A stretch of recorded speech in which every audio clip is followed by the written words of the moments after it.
जय श्री राधे। करीब साहब की कहानी आप सुन रहे हैं, सत्य घटना। तो आप सुने। साहब जी को गाय जीवित करने को कहा गया। बनारस में करीब साहब समाज को पाखंड से छुड़ाकर सत्य भक्ति में लगा रहे थे। दिल्ली के सिकंदर लोधी का राज था। राजा जलन रोग से बहुत पीड़ित था। राजा के जलन रोग से राजा बहुत पीड़ित था। उसने बहुत उपचार किए पर रोग शांत न हो सका। इधर पंडित, काजी, मुल्ला, मौलवी साहब की बढ़ती हुई सत्य भक्ति को देख परेशान थे। उनका कारोबार समाप्त हो रहा था। घबराकर उन्होंने एक षड्यंत्र रचा और राजा से कहा कि बनारस में कोई करीब नाम का साधु रहता है, वहीं आपकी जलन को समाप्त कर सकता है। यह सुनते ही राजा ने मुल्ला, मौलवी, पीरों आदि को साथ ले बनारस चले आए। बादशाह ने करीब साहब को अपने पास जाने का निमंत्रण दिया। करीब साहब को पंडित, मुल्ला आदि यह सोचकर प्रसन्न हो रहे थे कि अब कबीर की खैर नहीं। मुल्ला, काजी, पंडित सोच रहे थे अब कबीर की खैर नहीं। कबीर तो उलट सिया है, वो कोई उल्टी बात कर देगा और राजा उसका सिर काट देगा। मौलवी जी सोच रहा है कबीर उल्टी बात कर देगा तो राजा उनका सिर काट देगा।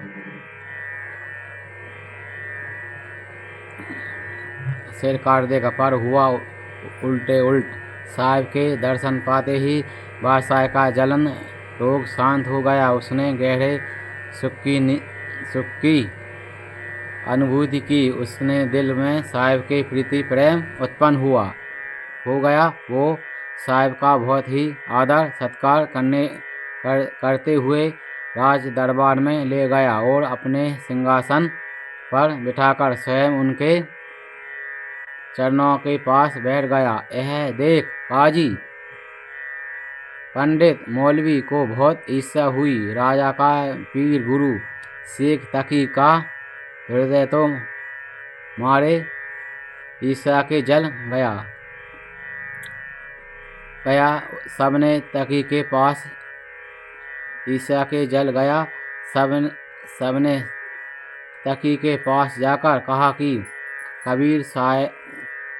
कबीर फाइफ है, यह धर्म के खिलाफ बोलता है, किसी को नहीं मानता है। तकी राजा सिकंदर के पास उनकी फरियाद लेकर गया और कहा कि आप खुदाए रसूल का उल्लंघन कर पाप करा रहे हैं। राजा सोच में पड़ गया। राजा ने साहब के पास आकर सारा हाल बताया। राजा ने करीब साहब जी के पास आकर सब हाल बताया।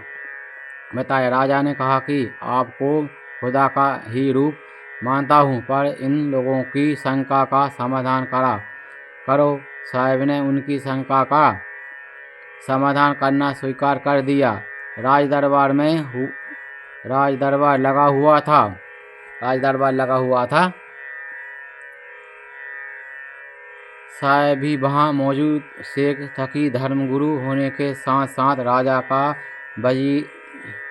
वजीर भी था, इसलिए उसकी बात कोई टाल नहीं सकता था। उसने एक गाय मंगवाकर कत्ल करवा दी। गाय को कत्ल करवा दी। शेख तकी ने राजा से कहा कि यदि कबीर खुदा का रूप है तो इस गाय को जीवित कर दे। राजा ने साहब की ओर देखा और उनसे ऐसा करने की प्रार्थना की। राजा की प्रार्थना को मानते हुए साहब ने गाय को अपनी मधुर आवाज़ में पुकारा। साहब के मीठे शब्द सुनते ही गाय जीवित हो गई और उठकर साहब के चरणों को चाटने लगी। पूरा दरबार यह कौतुक देख बहुत हैरान हुआ। सब साहब की यह जय जयकार करने लगे। राजा यह कौतुक देख इतना प्रभावित हुआ कि वो सबके सामने साहब के चरणों में लेट गया। यह देख सबके चेहरे मुरझा गए। यह चमत्कार देख सबके चेहरे मुरझा गए। ये संतों के तो भगवान के रूप है, इतने कर दे इतने ही सही है। संतों पे कभी शंका न करे, विश्वास रखें। जीवित देख कर सब कोई हुआ हैरान। शर्मसार हुआ पाखंडी, बड़े साहिब की शान। करीब साहिब जी की शान बन गई। ऐसी राधे सभी भक्तों को राधे राधे। साहिब जी को जंजीरों से बांधकर गंगा में डुबोया गया। साहिब जी को जंजीरों से बांध के गंगा जी में डुबोया गया। धर्मगुरु ने बादशाह सिकंदर व भक्तजनों की साहिब के प्रति श्रद्धा के दुखी होकर फैसला किया कि वो करीब का अंत कर देगा। उसके मन में ईर्ष्या का आग पैदा हो रही थी। उसने मौलवी और काजियों द्वारा साहिब पर समाज द्रोही होने का मुकदमा करवा दिया और स्वयं धर्मगुरु और राजा का प्रधानमंत्री होने के कारण खुद मुकदमा सुना। शेख तकी ने फैसला सुनाया कि करीब समाजद्रोही है, धर्म के खिलाफ बात करता है, इसलिए उसे सजाए मौत दी जाए। राजा के तकी को बहुत समझाया कि करीब साहिब पर जुल्म मत कर, वो सच्चा फकीर है। राजा ने कहा कि तुमने मुझे खुद कहा था कि पीर और फकीर अल्लाह के रूप है, फिर आज तुम खुद कबीर को मारना चाहते हो। करे सिकंदर सुनो मेरे पीर, मृत्यु दंड मत दे। कबीर अल्लाह का नूर है, मेरी बात मान ले। हाथ बांध गले बांध जंजीर, गंगा बीच डुबोया। राजा प्रजा सब ही देखे, कोई रोक न पाया। राजा प्रजा सब देख रही मगर उसको कोई रोक नहीं पा रहा।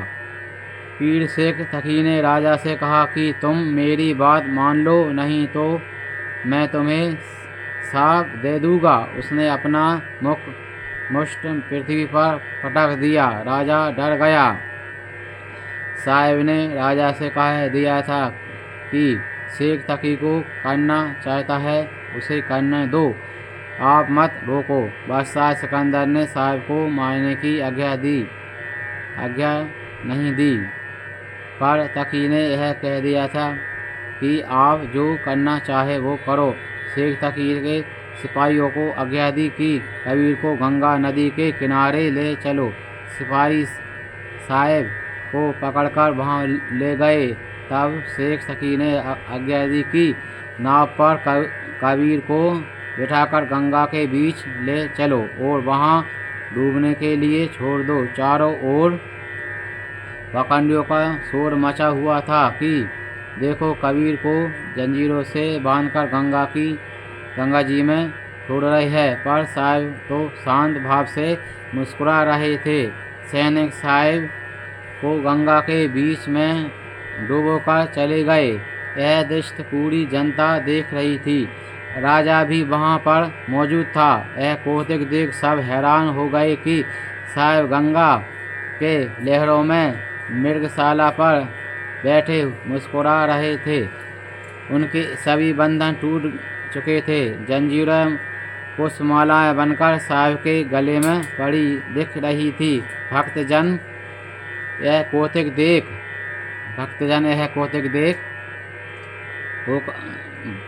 कौतुक देख प्रसन्न होकर साहिब की जय जय पार करने लगे और पाखंडियों के चेहरे शर्म से झुल गए। पाखंडियों के पहले चेहरे शर्म से झुक गए। लहर गंगा की टूटे बंधन, बैठे मृगशाला पे कबीर। मूर्ख दुनिया समझे झुलावा, साहिब आया पी के पीर। सियावल रामचंद्र जी की। आपने कबीर साहिब का सुना, 2 बार कबीर साहिब की परीक्षा भाई। आगे भी आप कबीर साहिब की कथाएं सुनते रहेंगे और अपने जीवन में अपनाने का प्रयत्न करें, उनकी सिद्धांतों पर चलने का प्रयत्न करें। वो भी भगवान का अंश थे। जय कबीर जय कबीर जय कबीर।